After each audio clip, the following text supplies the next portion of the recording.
Muy buenas tardes a todos, señoras, señores. Bienvenidos un día más a esta quinta edición de las jornadas de novela histórica Escritores con la Historia Pozuelo de Alarcón. Gracias de verdad por su presencia. Y como varios de ustedes me han preguntado al entrar, voy a empezar diciendo que todavía no soy abuela, que todavía no ha nacido mi nieto. Así que aquí estoy, encantada además, acompañando a mi gran amigo Chani. Mañana no sé si estaré o no. En fin, mientras pueda estaré, y el viernes espero poder estar también para entregar nuestro premio, que por cierto este año otorgamos a una novela sobresaliente que les recomiendo y mucho, ya verán. Pero en fin, hoy es el día de Chani Pérez Henares, presidente de la Asociación Escritores con la Historia y en definitiva de la aventura que hace posible estas jornadas. Porque si él no hubiera pensado en crear esa plataforma que nos agrupa a los principales escritores de novela histórica del país y que ha impulsado la celebración de ciclos universitarios, etcétera, etcétera, por toda España, pues a mí no se me habría ocurrido probar con mi pueblo, con Pozuelo, y no habríamos tenido el privilegio y el gozo de ver la respuesta espectacular que Pozuelo, mi pueblo, nuestro pueblo, da a estos ciclos de divulgación de la historia de España cada año. De modo que es un especial placer porque es el presidente de la Asociación de Escritores de Novela Histórica, es su creador y sobre todo porque es mi amigo. Desde hace muchos años, en la coincidencia y en la discrepancia, que es lo que ha prevalecido a lo largo de los años. Discrepamos durante mucho tiempo en lo político, ahora ya menos porque él ha visto la luz.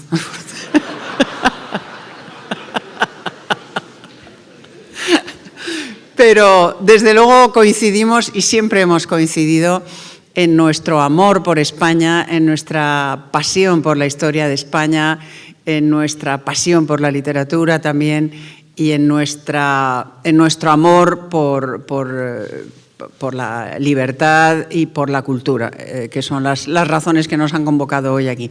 De modo que no me voy a enrollar más, le voy a ceder ahora mismo ya la palabra a él para que nos hable de lo que ocurrió cuando acabó lo que yo les estuve contando ayer. Les hablé de la Reconquista. Según terminó esa Reconquista, ¿qué pasó? ¿Hacia dónde se proyectó ese reino que después de 8 siglos había conseguido reunificarse? Chani, tienes la palabra.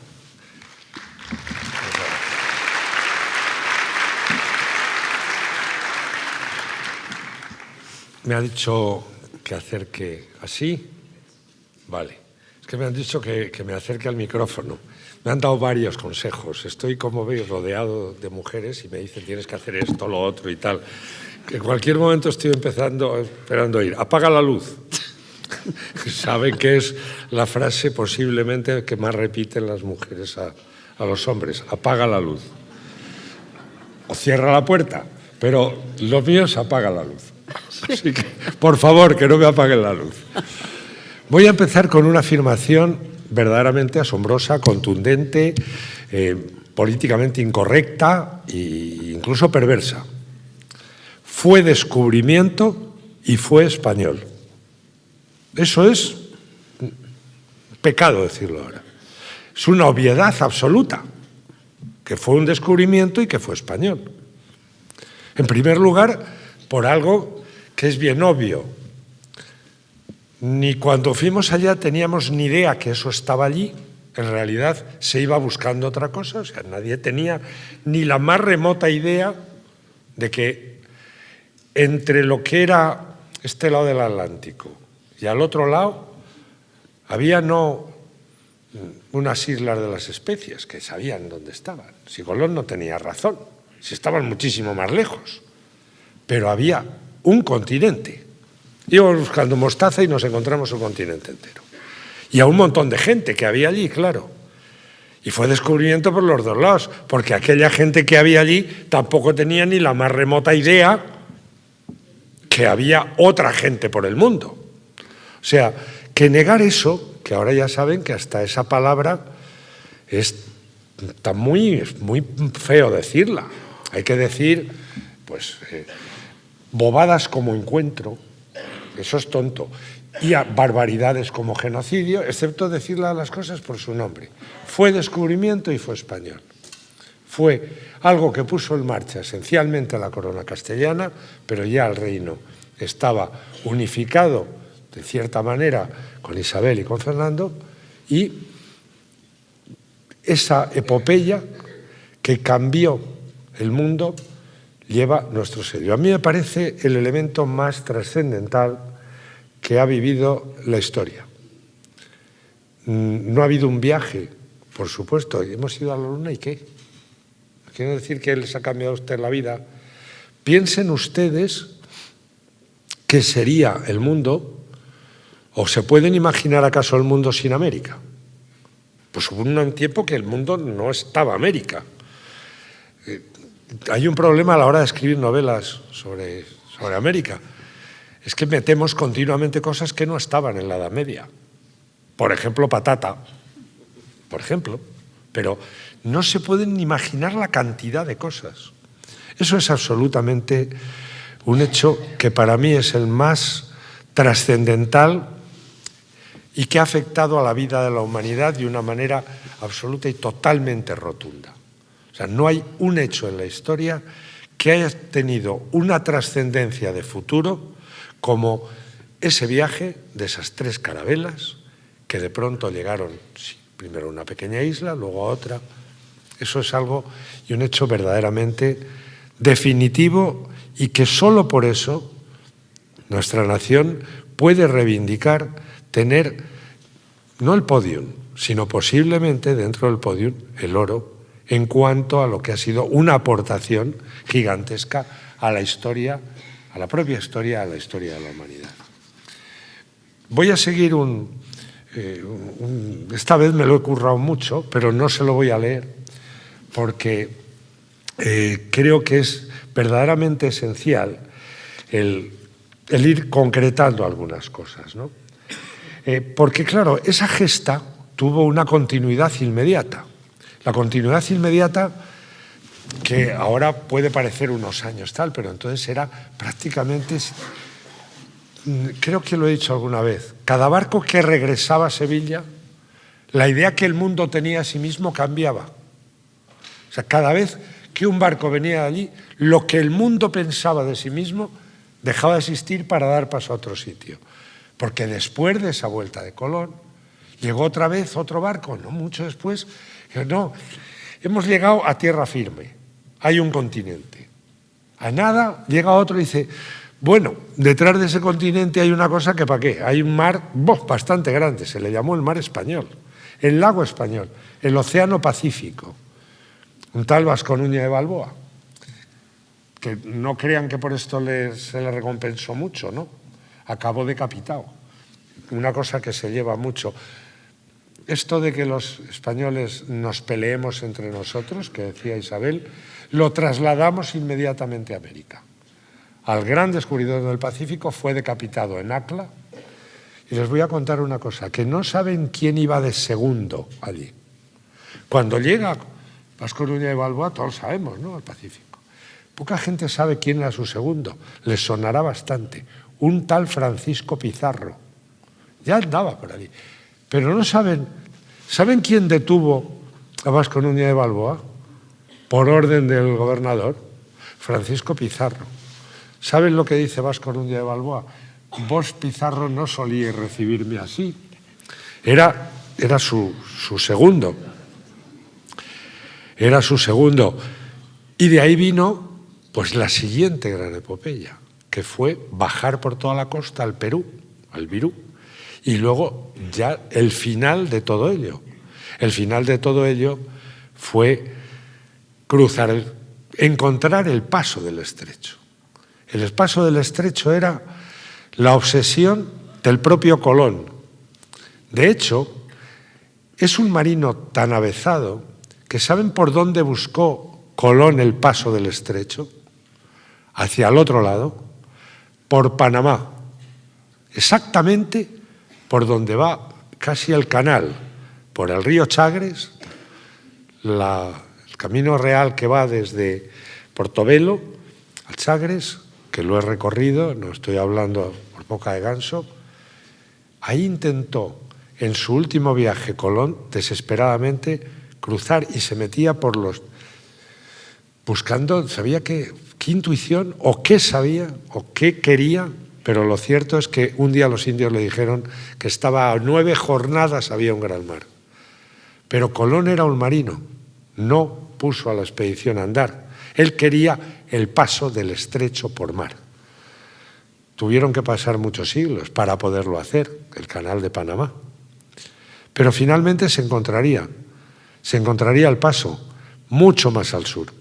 Lo encontraría alguien también al servicio, lo contó perfectamente Pepe el año pasado, el servicio a la corona de España, Magallanes, y Elcano, porque Magallanes, su idea no era darle la vuelta al mundo, sino llegar a las Molucas y volver. Cuando llegaron allí, Elcano, y Magallanes muerto, es la gran gesta, la circunnavegación del mundo, la globalización primera del mundo. O sea, la gesta de España durante esos años es descubrir un continente nuevo, descubrir el océano más grande que existe, darle la vuelta al mundo y conectar, globalizar al mundo. Sí se sabía que la Tierra era redonda, pero aquello lo demostró y además circunnavegable por mar. Esa es la inmensa epopeya española. Y les digo, ustedes se pueden imaginar el mundo antes, yo no. Sin embargo, esa gesta está tan vituperada que dentro de nosotros mismos, y cada año, nosotros este año en el Ateneo, como el año pasado, hemos hecho, y además apoyados por la Comunidad de Madrid, se han hecho unas jornadas para poner en valor lo que fue el descubrimiento, para mí, el día más importante de la historia de la humanidad. El día 12 de octubre de 1492. Porque, como les decía, cambia la percepción absoluta que el mundo tiene de sí mismo. Ustedes pueden imaginarse esto sin América, sin lo que significó. Es imposible. Pertenece a nuestras vidas. Pues hubo un tiempo, hasta que los españoles, que eso no existía. Hay, sin embargo, un ataque feroz, lógico por otro lado, se ataca al gran imperio, al imperio que efectivamente no se ponía al sol, se le podía dar la vuelta a la tierra. Pero ese ataque, lo triste es que haya trascendido a lo que es la propaganda de los países enemigos que lucharon y combatieron a ese imperio para hacer mella en nosotros mismos. Me preocupa eso mucho más que ninguna otra cosa. No diré ya lo que le enseñan a la gente que hoy habla español en Iberoamérica, porque es atroz. O sea, sin embargo, hay que empezar a decir con toda claridad que, y atendiendo a las circunstancias también de aquel momento, que esa gesta, además de serlo en sus resultados y consecuencias, tuvo unas características muy, muy diferentes a la que otros imperios que acusan ahora al imperio hispano tuvieron. Porque España no estableció, esta es la clave de la conferencia, no estableció al otro lado colonias. No se fue, como hicieron los ingleses, a establecer colonias. No. España lo que hace es un imperio a la romana. En realidad, lo que somos es romanos y lo que intentamos hacer es lo que hace Roma en España. De la misma manera que Roma trajo a Hispania todo, su lengua, su derecho, su civilización, sus monumentos. ¿Qué hace España? Exactamente lo mismo. Lo que intenta España desde el primer momento es reproducir España en América. Tanto es así que miren cómo le ponen a la primera isla a la que llegamos. Ahora no se llama así, pero así se llamó y fue absolutamente esencial. Por cierto, mi nueva novela, que saldrá lleva ese nombre, La Española. Hoy, la República Dominicana más Haití. La Española, ahí empezó todo, ahí se llegó todo. Ahí también empezamos a hacer lo que haríamos. La primera calle empedrada del mundo. ¿Saben cómo se empedró la calle de las Damas? con el lastre de los barcos, para que las damas no se mancharan con tanto barro las sayas. Y se sigue llamando así, la calle de las damas. Y ahí estuvo el primer hospital, ahí estuvo la primera catedral del Nuevo Mundo y, por supuesto, la primera audiencia, porque España lo que hace es, al mismo tiempo que se lleva a sí misma, va a llevar también sus mejores virtudes y sus peores defectos. Primero, la burocracia. O sea, no podían evitarlo. Pero también eso llevó la justicia a su manera, llevó las audiencias, llevó los contrapoderes inmediatos. Es tan así ese intento de producción que lo que Colón pide y consigue, aparte de ser almirante de la Mar Océana y esas cosas, es ser virrey. O sea, no, son virreinatos. Fíjense a qué se parecen también. ¿Qué es lo que hacían los romanos, sus cónsules, sus pretores? Pues se sigue. ¿Por qué? Porque tenemos una cultura esencialmente en toda nuestra formación, desde el derecho hasta la justicia. Y yo creo que hasta para llamarle siesta a la hora sexta, pues somos muy romanos y eso lo llevamos. Lo llevamos además porque donde acabó Isabel, imagínense también otro elemento. Llevábamos 8 siglos, algún pequeño descanso así, tal, alguna tregua, pero 8 siglos dándonos palos con los musulmanes y de vez en cuando entre nosotros. La última guerra no había sido fácil, la de Granada. Pero además ya estábamos liados en Italia con los franceses en otra bastante gorda. Conclusión, teníamos las gentes de armas más aguerridas del mundo. Y había que darles trabajo. Así que yo creo que vino fenomenal América.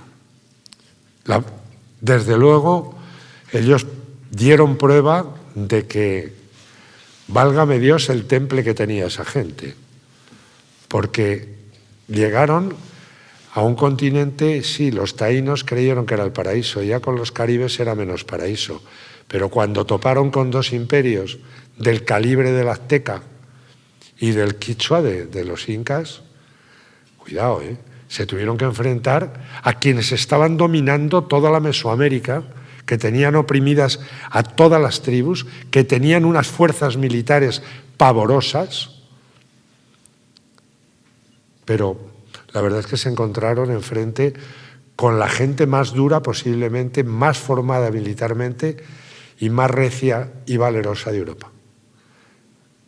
De la guerra de Granada, otros que ya se las habían tenido que ver con los franceses en los incipientes tercios, porque todos esos personajes que van a ser historia del mundo, se los podían encontrar ustedes en un mismo barco, en una misma taberna, en una misma pendencia, en fin, haciendo el español por allí, en la Española o luego en Cuba.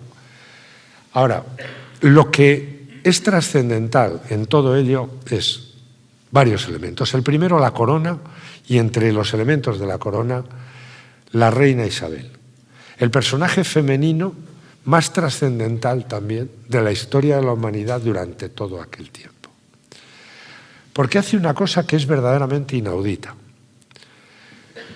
La primera prohibición que tiene Colón es no esclavizar a sus indios.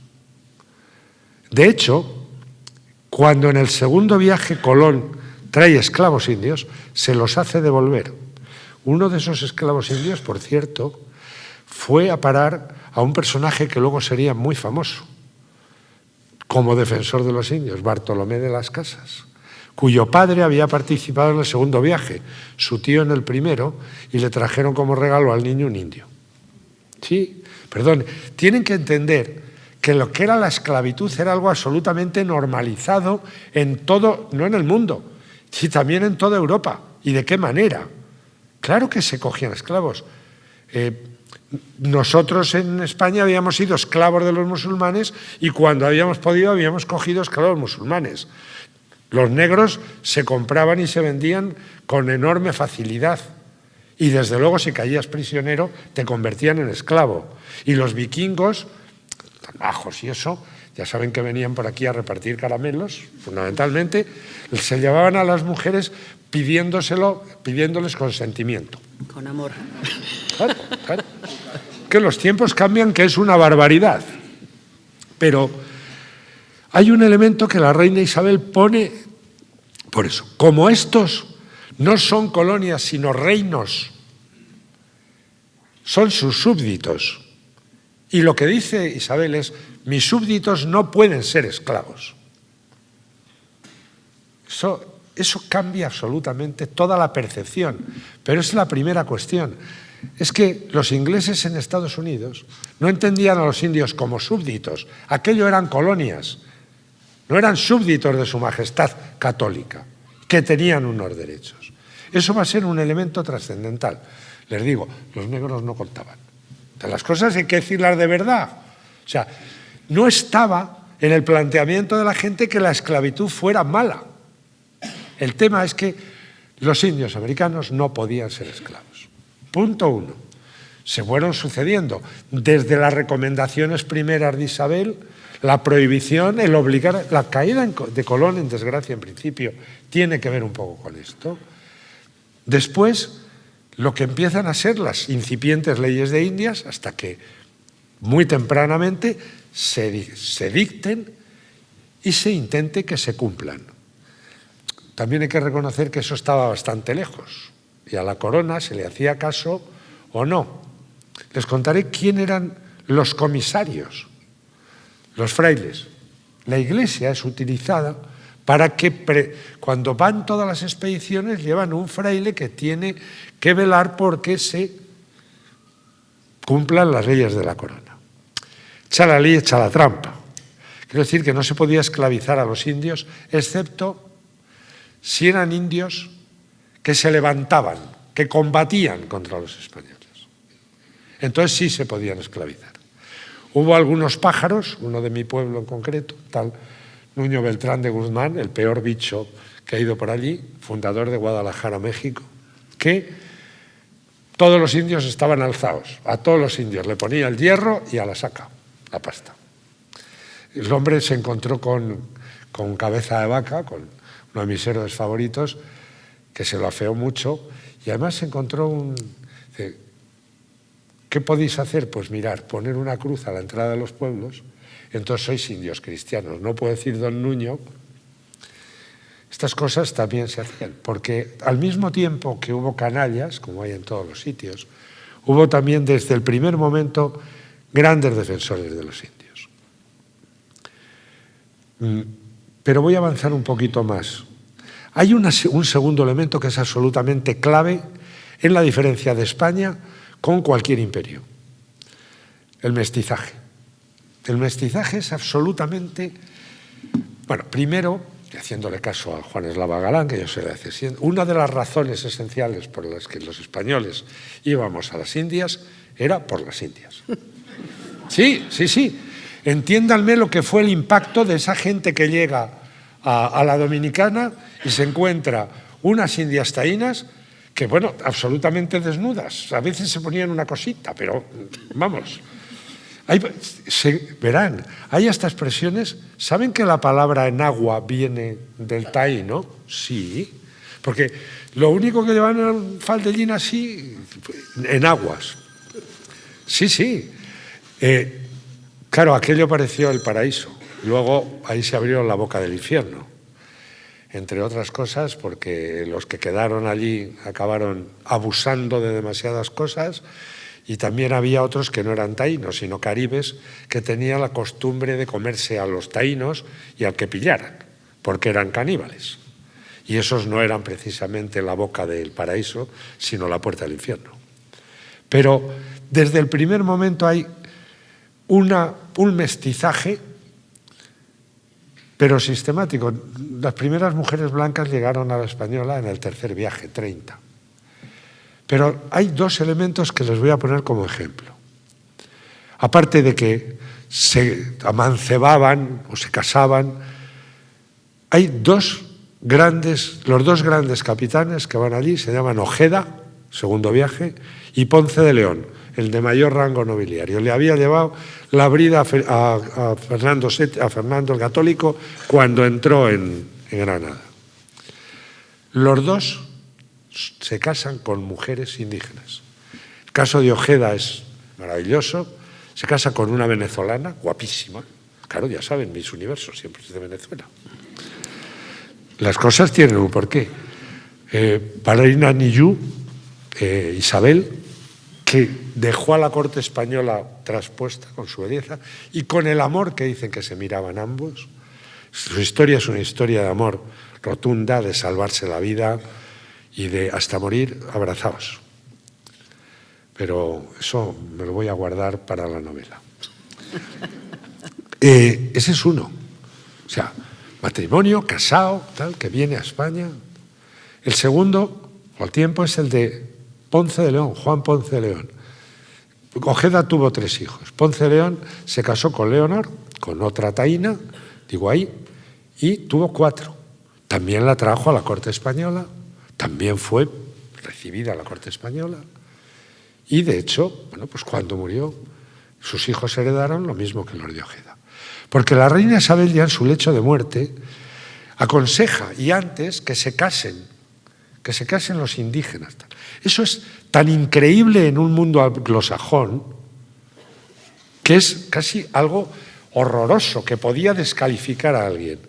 Sin embargo, fue de inmediato un hecho desde el primer momento. Les he puesto 2 que fueron el segundo viaje de Colón, el 1493. Empieza el mestizaje. Con algo más, cásense, y esos matrimonios, sus hijos son sus legítimos herederos. Se promulgó tal ley en el año 1000, ya lo promulgó como ley en el año 1514. ¿Saben ustedes cuándo se aprobó el matrimonio interracial en Estados Unidos? 1967. Nosotros, todos ustedes, genocidas y racistas. Miren, hay que pensar, el presentismo es la mayor estupidez. ¿Qué es lo que movía a las gentes a ir a América? Hay el cuerpo de doctrina de un Ojeda, de un Ponce de León, de un Cabeza de Vaca. Cabeza de Vaca, además, le pidió a los reyes una cosa, que no dejaran ir a herejes, ni a musulmanes ni a herejes. Lo pidió Cabeza de Vaca, el mayor defensor de los indios. Hay que entender lo que era el cuerpo de doctrina de esta gente. Uno de los elementos esenciales por lo que fueron era, porque para un hidalgo, y muchos de ellos lo eran, ampliar los reinos de su majestad. Eso era como un elemento de la vida de un caballero castellano, un caballero aragonés. Un caballero español tenía eso como un principio importantísimo. No era menos, sino incluso más, el evangelizar. No es, ahora en el mundo nuestro, Dios tiene una importancia cada vez menor. Estamos abocados a que dentro de poco este continente no tendrá a Dios como referente, o lo tendrá solo para una parte, cada vez menos. Esto es un hecho. Y en la humanidad se está asomando a algo increíble. Siempre ha tenido Dios. Dios era entonces la medida de todas las cosas. Eso era algo que tenía una importancia suma en la vida de los hombres. Presidía su vida y, por supuesto, su muerte. ¿Saben cuál es la palabra que Cabeza de Vaca más emplea en libro de naufragios? Más de 200 veces, Dios. O sea, es otro elemento añadir a ese esquema de valores. El tercero era algo trascendental, la gloria y la fama, el honor, la gloria y la fama. Esos eran elementos que existían, y no solo en las cunas altas. Se podía además dar el gran salto cualitativo si conseguías honores a través del combate, de la conquista de otras tierras y, por supuesto, el oro. La codicia, pues claro, todos esos elementos son los que hacen, y las Indias, esos elementos que hacen que efectivamente hay un flujo donde, cuidado, conocemos los nombres de los que triunfaron y la cantidad de ellos que murieron. Muchas veces los 38 primeros que se quedaron en Fuerte Navidad, los primeros. Y a partir de ahí hubo verdaderamente combate muy terrible. Ese es el cuerpo de doctrina. Sobre eso es sobre lo que les puedes juzgar a ellos, no con los valores de ahora. Hay que juzgarles sobre esos criterios y el cumplimiento de sus propias leyes. Y en ese sentido hay auténticos canallas. Os he puesto ese ejemplo de Nuño Beltrán de Guzmán, Pánfilo de Narváez en la conquista de Cuba, por cierto, donde iba con él como cura, entonces no era todavía Bartolomé de las Casas, el luego elegido gran defensor de los indios. Yo admiro profundamente cosas y otras, pero el primero en poner el grito en el cielo, y con el valor que también caracteriza, fue un dominico, Fray Antonio de Montesinos, que se atrevió delante del virrey Colón, el hijo Diego de Colón, en el 1510, a decir que no se podía así tratar a los indios, que se estaban incumpliendo las leyes de la corona y las de Dios, y se montó la parda. Le dijeron a los dominicos, oye, a ver si atempera el domingo. Fray Antonio de Montesinos el domingo dijo, caldo quieres, taza y media. Aquello fue tremendo. Eso fue el origen de las leyes de Indias, de Burgos, de 1510, que es otro monumento esencial a lo que es España allí. Crea ya leyes específicas para el tratamiento de los súbditos allí. Se está replicando de una manera continua. Hay, en este sentido, unas cifras que se van a quedar ustedes. A ver, lo voy a encontrar porque son esenciales. Cuando se hablan, vamos a ver, claro que las guerras, claro que los combates causaron muchas muertes. Muchas más todavía lo que fue las enfermedades. Nosotros llevábamos enfermedades a las que nos habíamos, en cierta manera, ya resistido mucho, porque además vivíamos muchos y muy juntos. Y eso daba que habíamos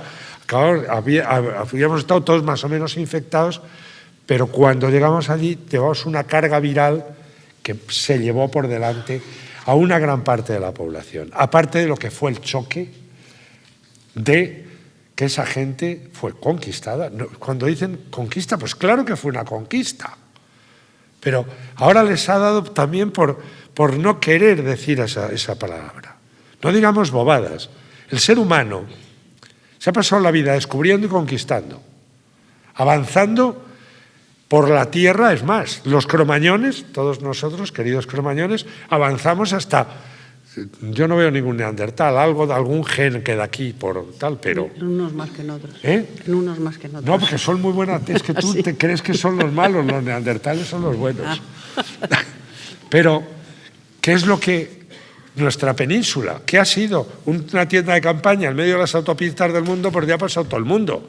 Aquí han venido griegos, fenicios, cartagineses, romanos, que vinieron también, ya saben, cultura de civilizaciones, no pasa nada, chicos, tal. ¡Qué tonterías! Y después los godos, y después los musulmanes. Sí, claro que lo que hicimos nosotros en el fondo es devolverle la pelota, diciendo, llevábamos no sé cuántos siglos conquistándonos todo el mundo, y dijo, os vais a enterar. Más o menos.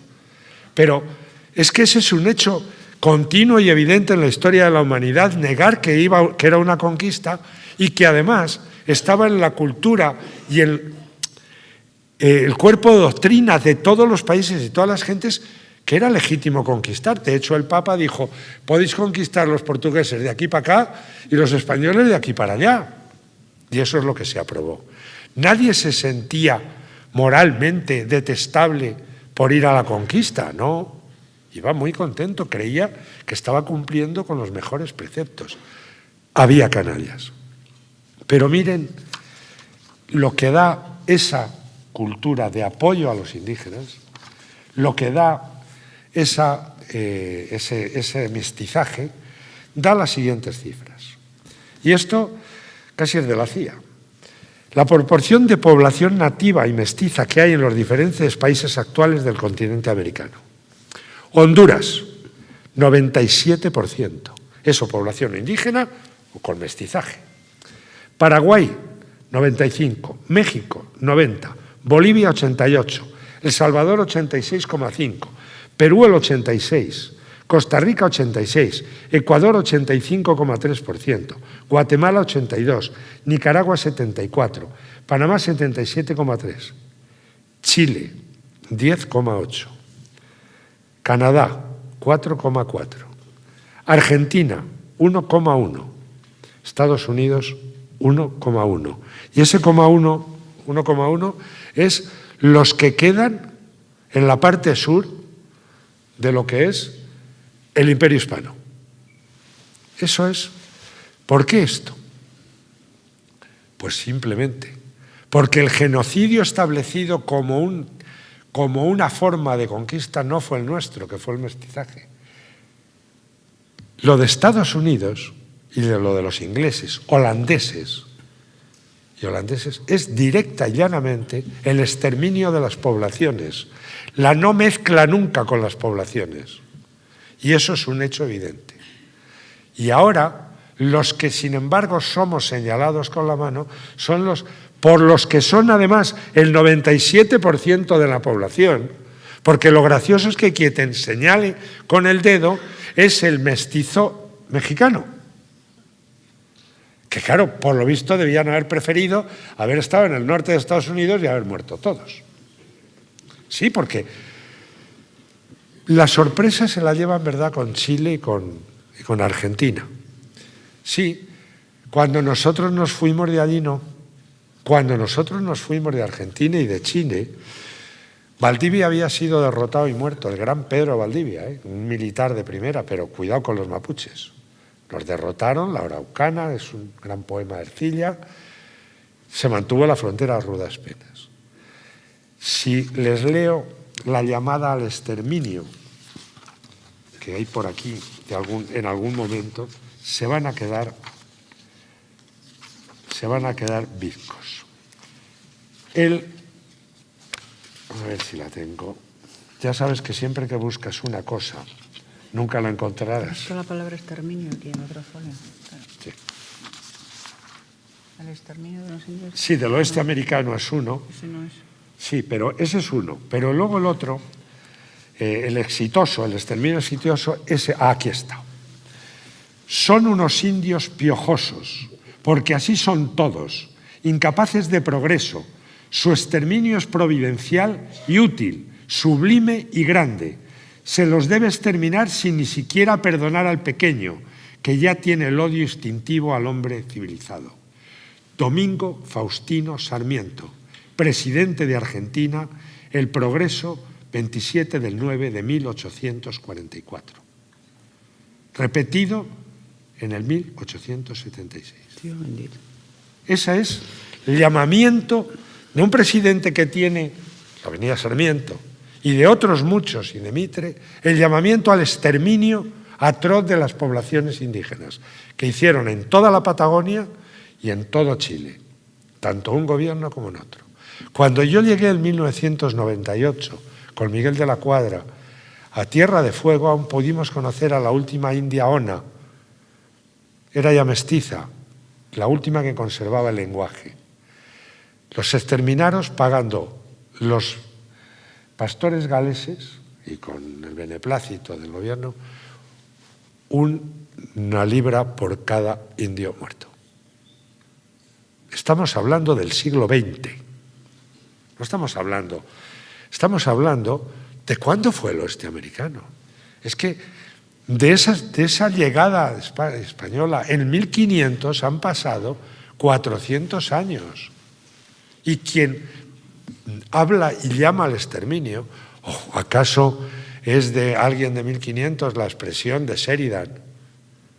El mejor indio es el indio muerto. O aquello de los generales ingleses infectando mantas de viruela y regalándoselos a las tribus indígenas. no quiero hacer leña ahí, pero de vez en cuando tenemos el legítimo derecho a defendernos. Como les digo, estas es las diferencias esenciales del Imperio Español que se pueden ir acrecentando sistemáticamente con lo que son las leyes ya de Indias de 1545 y donde ya el clero empieza a tomar un papel muy decisivo. Bartolomé de las Casas llegaría a ser considerado y nombrado defensor universal de los indios, sería obispo de Chiapas y a partir de ahí empezaría todo lo que fue una labor verdaderamente increíble, que han visto reflejada de vez en cuando, aunque a veces tristemente acabada, como fueron las misiones jesuitas en toda la zona de la Amazonía. Todavía quedan cosas. San Agustín de Moxos fabrica los mejores violines que hay en el mundo. He tenido a niños de esos en la ruta Quesal. Pueden encontrar por doquier ejemplos de eso. ¿O acaso salió el otro día un bisnieto de Jerónimo? Que claro, el indio Jerónimo, como saben, el nombre de Jerónimo es un nombre apache de toda la vida. Eran los Jerónimos porque fueron los Jerónimos esencialmente de esa zona, Fray Junípero y todos ellos, los que crearon las famosas misiones de todo el sur de Estados Unidos. Y fueron los dragones de Cuera, lo que era el de verdad, el séptima caballería, verdad, y no del piernas de Caster, que se lo llevaron por delante. El coronel Lanza defendió toda una línea de frontera porque el Imperio Español, cuando llega a su mayor extensión, es el 1810. Es en época de Carlos III, antes. O sea, ya es Carlos IV, Carlos III. Paramos a los rusos en Nurka. Vancouver se llamaba Cuadra. ¿Por qué no antepasado de Miguel Cuadra? Bodega y Cuadra. Cuadra Street es la calle mayor de Vancouver. Paramos al Imperio Ruso, que bajaba en Nurka. Y a las tribus más peligrosas que había en ese oeste americano, a la nación comanche, defendiendo a los apaches Lipán y a los indios Pueblo, se estableció una línea de presidios, de fuertes. Presidio significaba fuerte. Esos dragones de Cuera, unos jinetes extraordinarios, defendieron la frontera y derrotaron a Cuerno Verde en una gran batalla contra toda la nación comanche. Lo mataron, le quitaron el testuz de cuernos de búfalo pintados de verde que llevaba, se lo enviaron a Carlos V, este se lo envió al Papa y ese testuz está hoy en el Museo Vaticano. Aunque no se lo crean. Así es la historia. Por eso tantos pueblos de Estados Unidos, del sur de Estados Unidos, ¿por qué niegan la procedencia hispana? Porque les voy a contar otro ejemplo increíble. Hay ciudad más maravillosa que Los Ángeles, ¿no?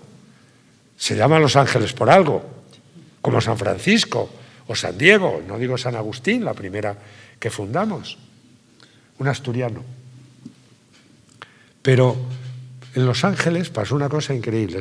Se funda, me parece que por 44, bueno, las cifras tampoco importan mucho, pero por 44 vecinos. Solo 2 parejas eran ambos españoles y blancos. El resto era multicultural absolutamente. Desde blanco con negro, de negro con india, o sea, un Cristo de razas que ya lo quisieron, bueno, como Los Ángeles ahora, pero entre 44. Ese mundo interracial se pone también de manifiesto cuando los negros, por ejemplo, salen zumbando de los esclavistas del sur. ¿Y dónde van? A un fuerte español, a Fuerte Mose, porque allí no había esclavitud. Esto es verdaderamente sorprendente, pero está en la historia.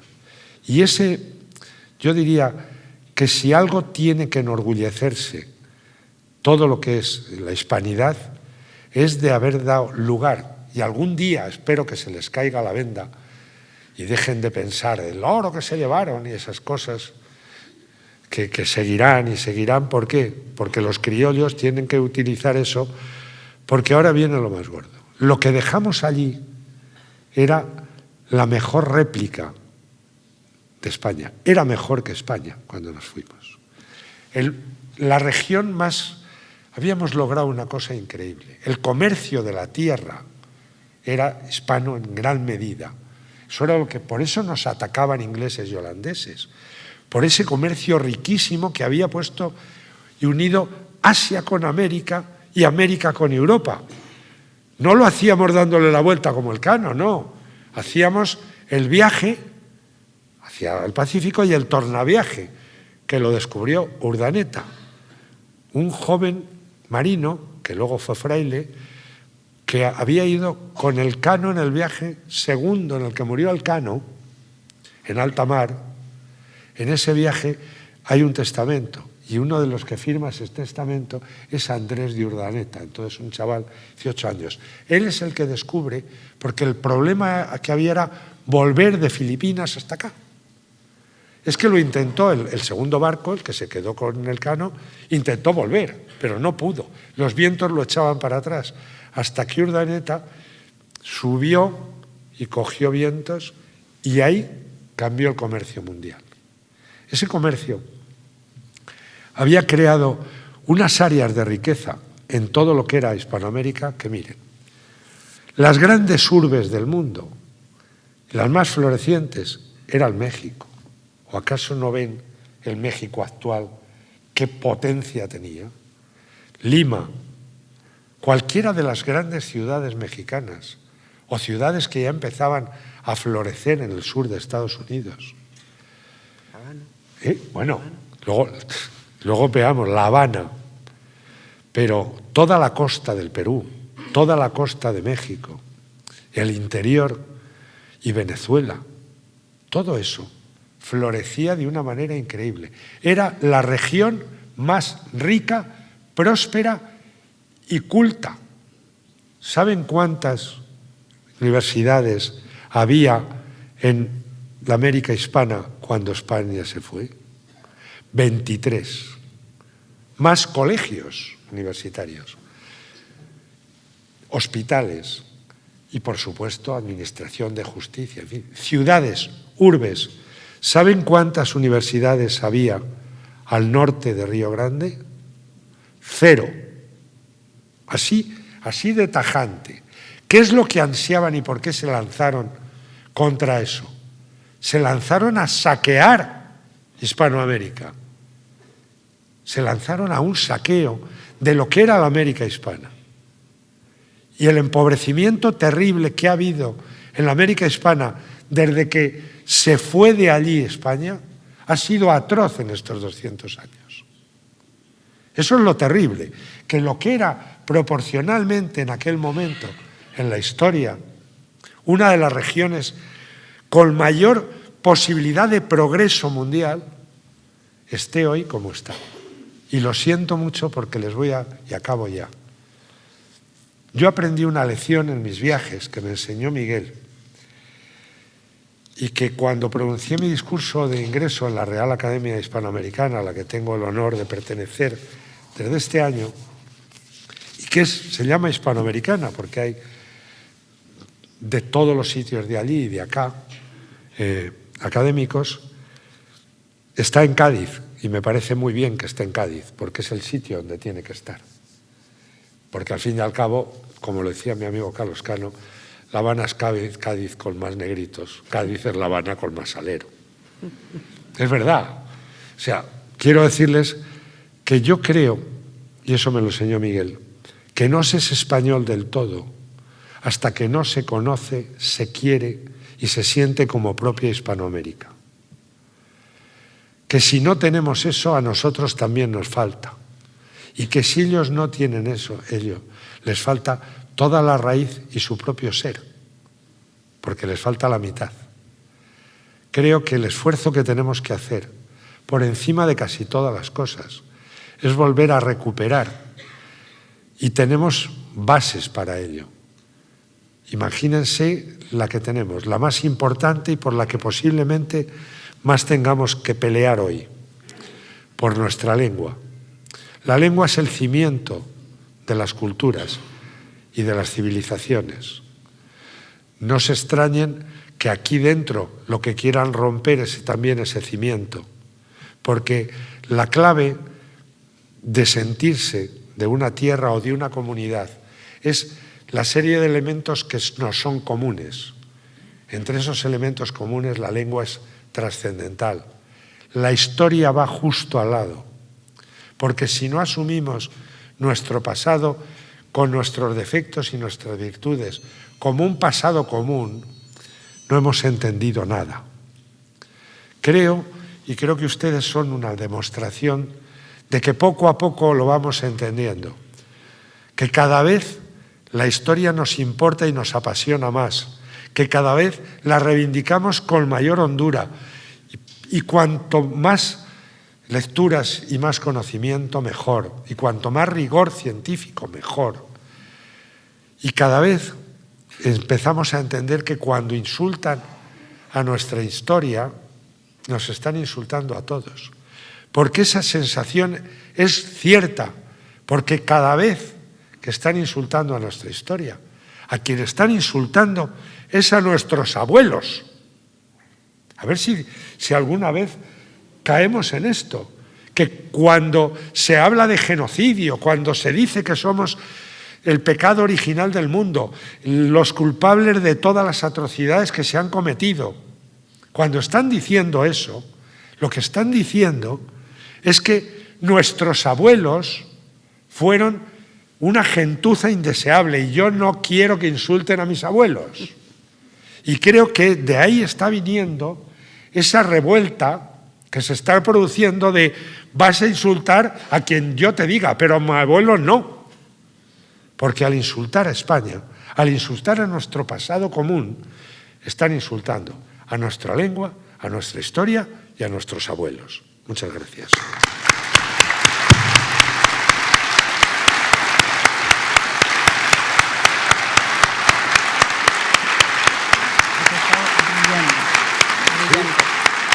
Lo tenía muy preparado, pero he estado, porque en vez de seguirlo... Has estado, vamos, yo creo que es la vez que más tarde he dado. Pues te lo agradezco mucho, porque tú eres muy crítica, como debe ser una amiga. Claro. De verdad, ¿eh? No me has visto que yo... Oiga, esto emociona, ¿eh? Quiero que sepan que uno de los elementos esenciales que hay que transmitir es emoción. No valen los datos. Si perdemos la capacidad de emocionarnos por nuestra historia, estamos perdiendo un elemento esencial. Y nuestra historia es todo.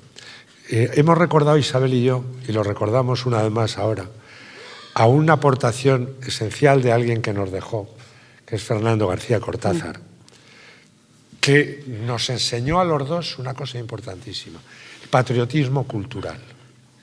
La patria no solo es la bandera ni el símbolo. La patria es nuestro acervo común. La patria son nuestras obras literarias. La patria son nuestros escritores, nuestros pintores, nuestros cuadros. La patria son los monumentos. Desde Atapuerca, que lo hay, Altamira, hasta la Catedral de Burgos, el acueducto. La patria es hasta nuestros paisajes. La patria es, en última instancia, lo que nos hace sentirnos parte de algo. Porque cuando decimos, esta es mi tierra, no decimos que toda la tierra es nuestra. Lo decimos al revés. Decimos que nosotros le pertenecemos. Es expresar nuestra sensación de pertenencia. Yo soy de España. Soy español. Y eso conlleva un elemento emocional que no podemos ni perder ni permitir que se lo hagan perder a nuestros hijos. Nos hacen falta libros, ya tenemos. Hay que intentar, nos hacen falta imágenes, películas como aquella que a veces me han oído decir de ese capitán inglés al que envidiaré tanto, que cuando está en el barco les dice, porque este barco es Inglaterra. Yo espero que en una película de la gran Armada Española diga un capitán español, porque este barco es España.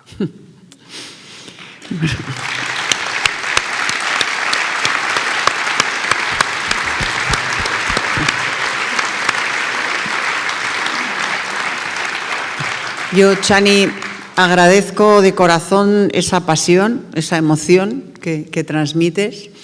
Conmigo lo has hecho muchas veces hablando, tomando un vino, comiendo y me consta, hoy creo que has logrado especialmente transmitir esa pasión y además darnos datos, información, que siempre vienen bien cuando uno tiene que enarbolar la defensa de algo, en este caso de una idea, de una proeza, de una hazaña, como fue el descubrimiento y población de América y conquista de América. Está bien tener datos en la cabeza, por ejemplo ese, ¿no? 23 universidades, por ejemplo ese, la mayor tasa de población indígena y mestiza de cualquier otra parte del mundo. Esto es importante y esto está muy bien saberlo para cuando viene alguien a decirle alguna de las memeces tan al uso ahora, poderle replicar. No sé si alguien tiene alguna pregunta para Chani. Sí. 1, 2 manos veo levantadas por aquí. Ahora les acercan un micrófono. 3. Lo único que les ruego es, con el fin de que pueda hablar todo el mundo, que sean muy breves en la pregunta, por favor. Yo intentaré serlo en la respuesta. Vale. Eso a lo mejor es más difícil. O sea, que formulen Sí, preguntas, sí. no exposiciones, por favor. Solamente, en primer lugar, dar las gracias porque creo que es muy difícil superar una exposición con tanta verdad, tanto rigor y tanta capacidad de síntesis. Creo que nos vamos pues, con el ánimo elevado. La pregunta es, ¿el comienzo de la leyenda negra se puede pensar que es por un ataque directo a Felipe II? Gracias. Vamos a ver, he hablado en un par de ocasiones de Fray Bartolomé de las Casas. Les puedo contar que en esa novela, que ya les digo, estará... Hay algunas otras mías más que espero que compren, pero esta que les digo saldrá el 12 de abril, es la de La Española, y ahí hago... Vamos a ver, Bartolomé de las Casas empezó siendo un encomendero, como digo, hijo de conquistadores, él mismo también conquistador, luego doctrinero que se decía, para ser cura, muy cercano al virrey tal, y finalmente se cayó del caballo después de conquistar la conquista de Cuba y hizo el discurso de Montesinos años después. Lo que pasa es que en Cuba le dijeron, oiga, señor Bartolomé de las Casas, está muy bien, pero usted tiene 2 encomiendas indias. Claro, aquello... Y total, que dejó las encomiendas y entonces cuando ya se vino a ver a Cisneros, etcétera, y hace una labor importante, importantísima de denuncia. Problemas son que en la brevísima hay tales exageraciones y tales barbaridades que son...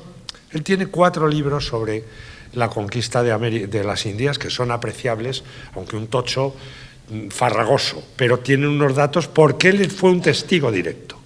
¿Qué sucede? Al narrar esas atrocidades, que algunas son exageradas e inventadas, son aprovechadas inmediatamente por los 3 grandes enemigos de España. Primero Francia, después Holanda y finalmente los ingleses.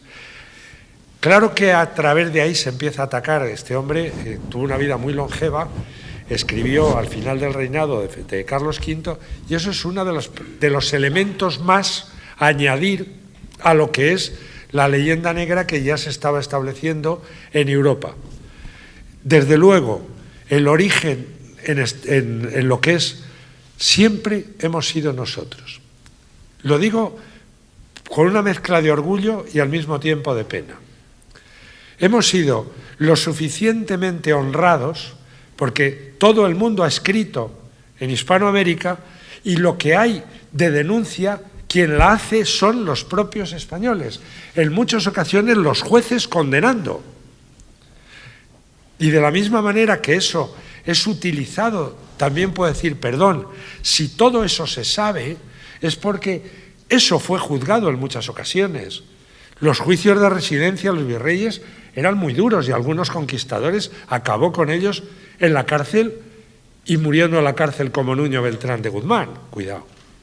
Pero efectivamente ahí está el origen. Ahora bien, cuando contemos nuestra historia no podemos jamás caer en la iniquidad y en la mentira de decir que cuando hubo crueldades y desafueros terribles fueron falsos, porque entonces no seríamos creíbles al poner en valor las virtudes. Hay que reconocer los hechos, eso sí, situándolos en un tiempo. Un ataque de Ojeda a una aldea caribe es totalmente lógico y no tiene ninguna tacha. Ni siquiera coger a esos que le han atacado según sus leyes prisioneros y cautivarlos. Sí la tiene el aplastar poblaciones indígenas que estén pacíficas y que en un momento determinado se las masacre. Y de eso también hubo.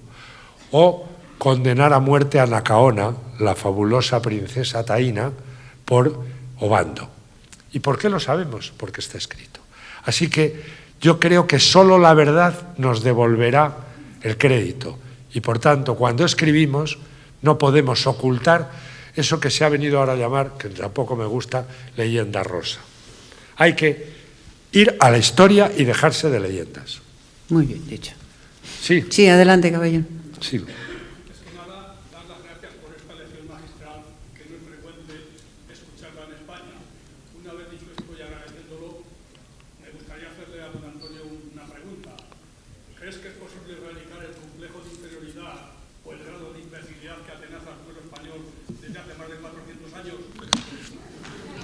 Hombre, yo ahí...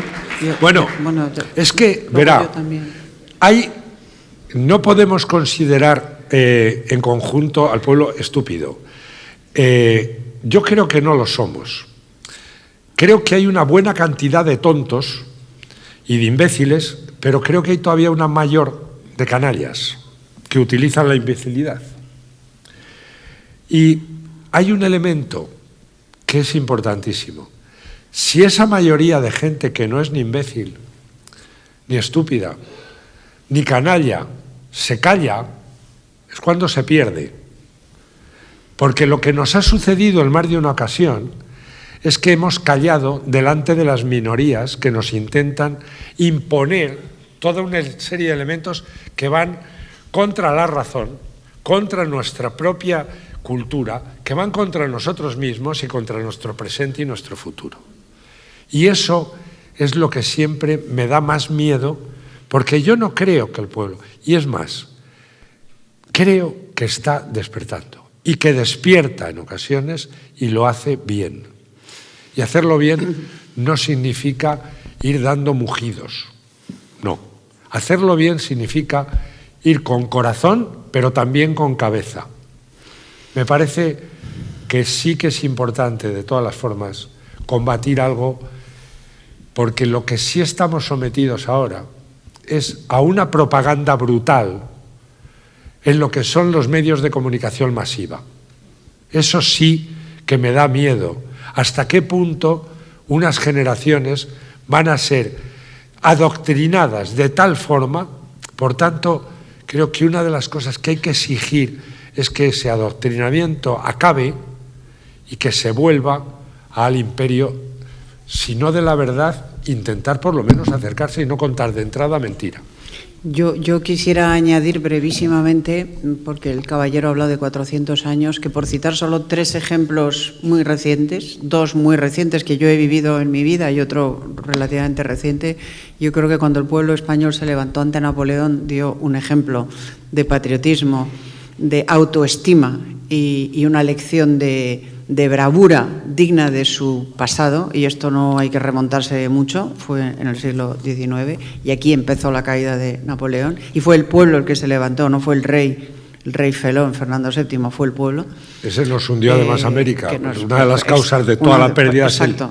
Pero vamos, el pueblo español dio un ejemplo, y por venir a una época mucho más reciente, yo creo que la transición democrática fue un ejemplo para el mundo.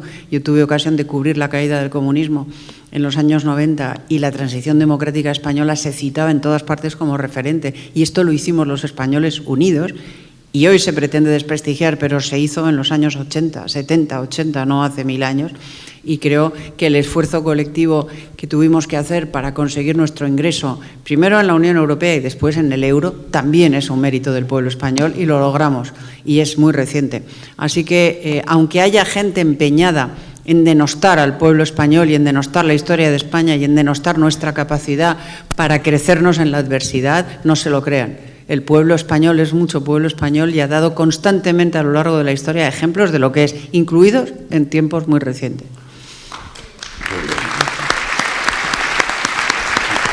A ver, el caballero tenía... Sí. Sí. Sí, yo le voy a hacer bueno, ahora, sí, una vale. pregunta cortita. Yo he leído en alguna parte que de las casas fomentó la esclavitud negra. Perdón, no le he entendido. Que de las casas fomentó la esclavitud negra como para, Sí. para liberar a los indios. Sí. Fue como el origen. Sí, eso es cierto. Luego se criticó a sí mismo, pero lo cierto es que en un primer momento y en la española, el consejo que da es que para liberar a los indios que no soportan los trabajos en las minas o en los campos, etcétera, aconseja a los reyes que se importen esclavos negros.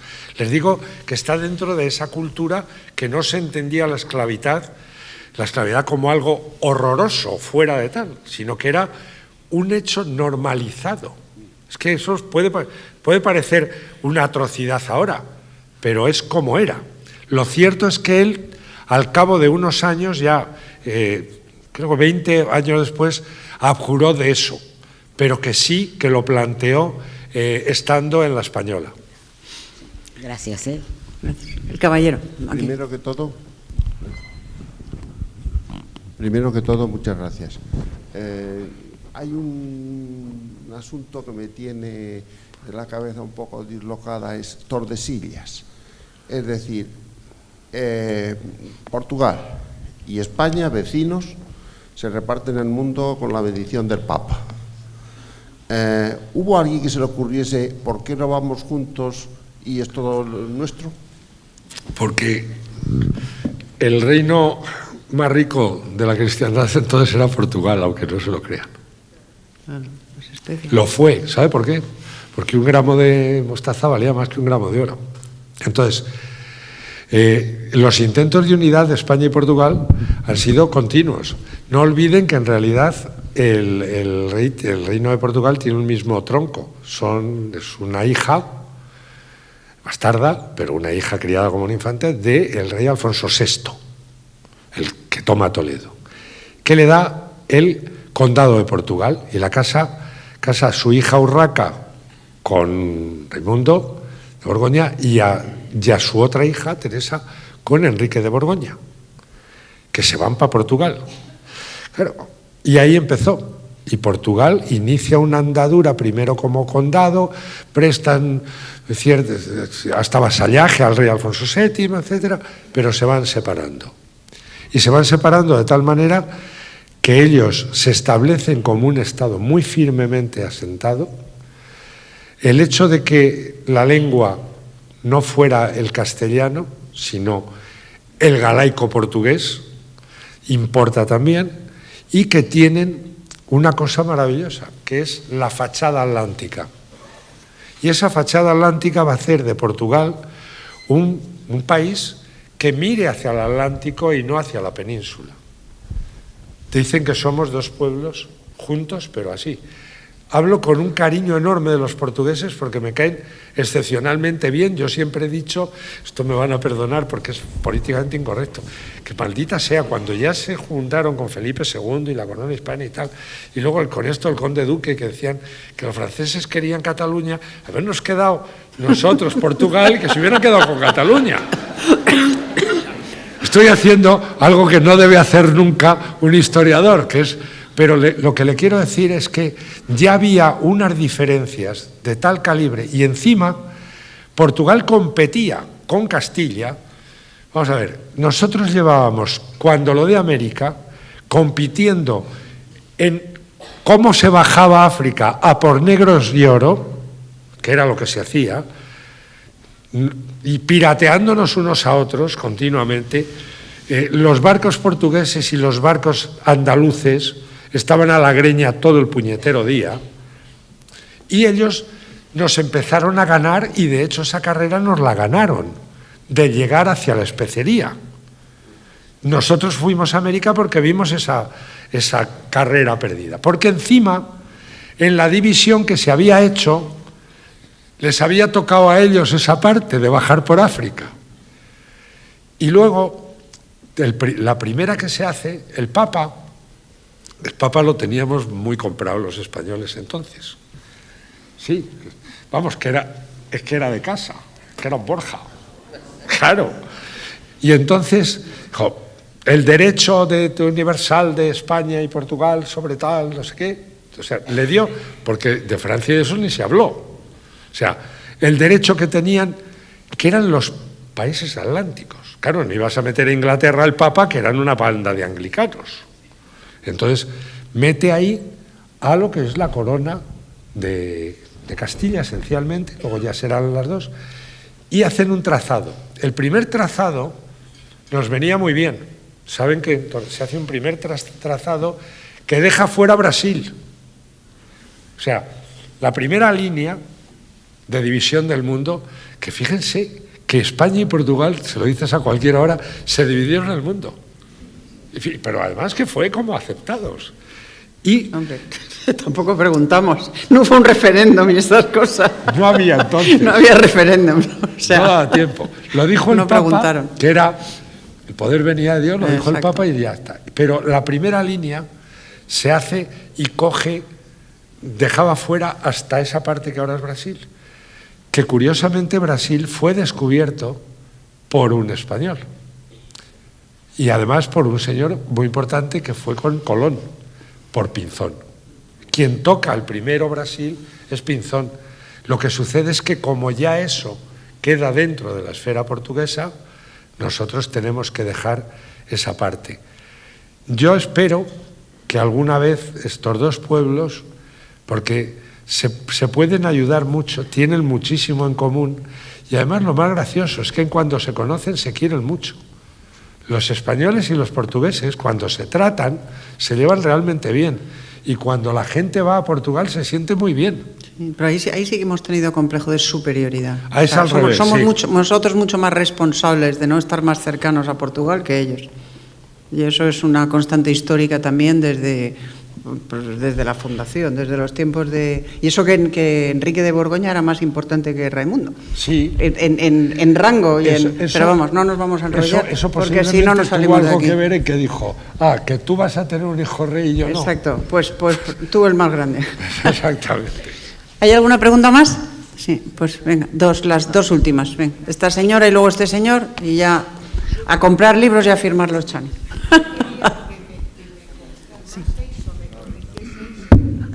Hace unos años, con una peregrinación a Roma, venía un grupo de gente de Perú y entonces visitando la iglesia de Santa María, la que construimos los españoles, me acuerdo, las peruanas, decían: toda esa plata que hay en el techo, esa nos la quitasteis los españoles. Sí. Y yo les contesté: pues gracias a Dios, porque ahí la podéis admirar ahora. Digo, porque si no hubiese desaparecido. Entonces quería que me explicaseis si mi creencia era la correcta. Los metales preciosos que se sacaron de allí son una ínfima parte de lo que hoy mismo se siguen sacando por las grandes compañías mineras. Era una cifra irrisoria para lo que era la época, pero que era muy impactante porque había una escasez enorme. O sea, si no conquistamos antes Granada, esto la gente no lo sabe, era porque los granadinos pagaban una pasta en oro y el oro escaseaba mucho y se traía de África. Cuando nosotros íbamos a por las especies y en segundo lugar a por el oro en el Caribe no había mucho. En México empezó a haber. Es cuando se ven grandes aportes. Lo del Inca es otra cosa.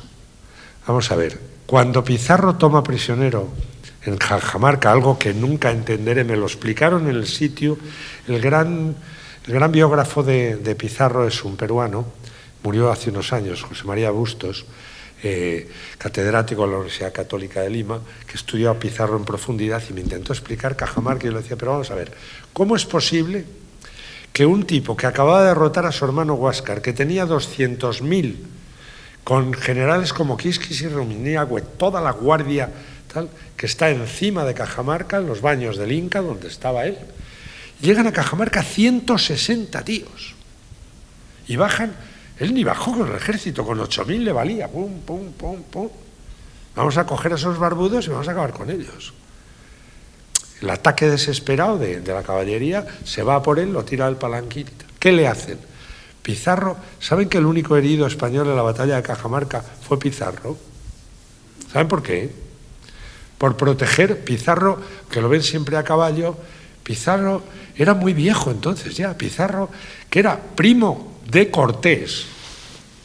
Pizarro era un señor ya muy mayor que había combatido en todos los sitios, tapándole con el escudo al Inca, lo quería vivo a toda costa. ¿Para qué? Para que le pagara el rescate fabuloso que pagaron. Pagaron un rescate con el que se hicieron ricos todos aquellos 160, algunos como Hernando de Soto. Pero ahí plata no había. De Perú, la plata nos parecía poco. Ahí lo que se pidió fue oro. Y los incas tenían oro, mucho. Vamos, tenían oro los quichuas, no, el Inca. Y lo trajeron de todos los sitios. Las minas de plata más importantes son las mexicanas de Zacatecas. Entonces, así que esa señora le diría, se podía haber dicho, pues plata no, nos quedamos más con el oro, ¿sabe usted? Pero vamos, en cualquier caso, le podía usted haber dicho que... No creo que fuera india esta señora, seguramente. Sería una peruana... Eso se lo llevaron los españoles. Ya, sí, claro. Sí, pero en cualquier caso, sus ancestros seguro que eran españoles y participaron mucho más en lo que ellos llaman el genocidio que usted y que yo, que nuestros abuelos no fueron para allá, se quedaron aquí. Bueno, la última pregunta de un señor... Una pregunta muy breve. ¿Participaron American de representantes a las Cortes de Cádiz y a la Constitución del 12? Sí, miren, lo tenía aquí y me va a venir muy bien porque es verdaderamente impactante lo que la Constitución de 1812 dice al respecto. Aunque tarde eso lo voy a encontrar porque es absolutamente maravilloso. ¿Cuál era el sentimiento ya en el siglo XIX de esas Cortes de Cádiz y de las gentes que allí estuvieron? De las gentes que allí estuvieron. Aquí está. No, esto es lo del castellano. A ver. Es que lo que dice, es que la memoria de uno no es tan buena como para poder... Bueno, es prodigioso. Sí, pero para poder decir todo esto, es que hay el artículo, el preámbulo de la Constitución de Cádiz lo dice, fíjense qué cosas. Mira si lo encuentras por algún sitio. Porque... Bueno, pues mientras tanto yo les recuerdo que están fuera a la venta los libros de Chani, el último Tierra Vieja, es fantástico, el de Cabeza de Vaca, espero que lo tengan también, es una novela maravillosa y que pueden aprovechar. Es que... Momento comercial. Momento comercial. Momento comercial. Es que es impactante, a mí me impactó tremendamente eso que dice la Constitución de Cádiz y que maldita sea siempre pasan estas cosas, que no lo encuentra uno. Esto es el manifiesto. Estará al final, supongo, pero... A ver. Esto es las lenguas, nada. Tal. A ver si lo metí para el final para quedar bien en Cádiz. A ver.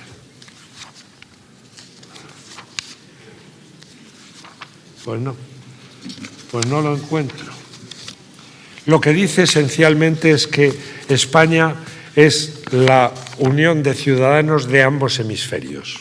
No lo recuerdo textualmente, pero lo que dice, que la nación española está constituida por los ciudadanos de ambos hemisferios. Y a las Cortes de Cádiz llegan lo que son diputados de ultramar, que son de provincias de ultramar, con exactamente los mismos derechos.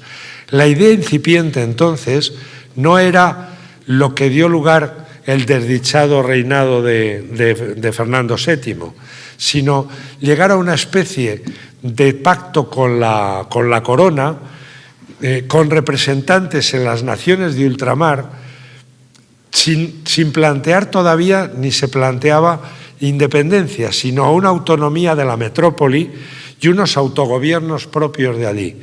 Y eso era lo que la Constitución de Cádiz plantea.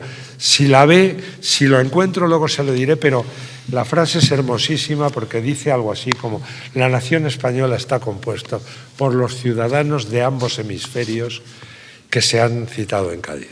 Creo que, aunque no le he podido dar la cita exacta, bueno, era esa. Muchas gracias. Pues nada, yo ayer no tenía las imágenes, pero bueno, creo que hoy nos vamos de aquí sabiendo mucho más, muchísimo más. 1 millón de gracias, Chani, has estado brillante, te lo digo de verdad.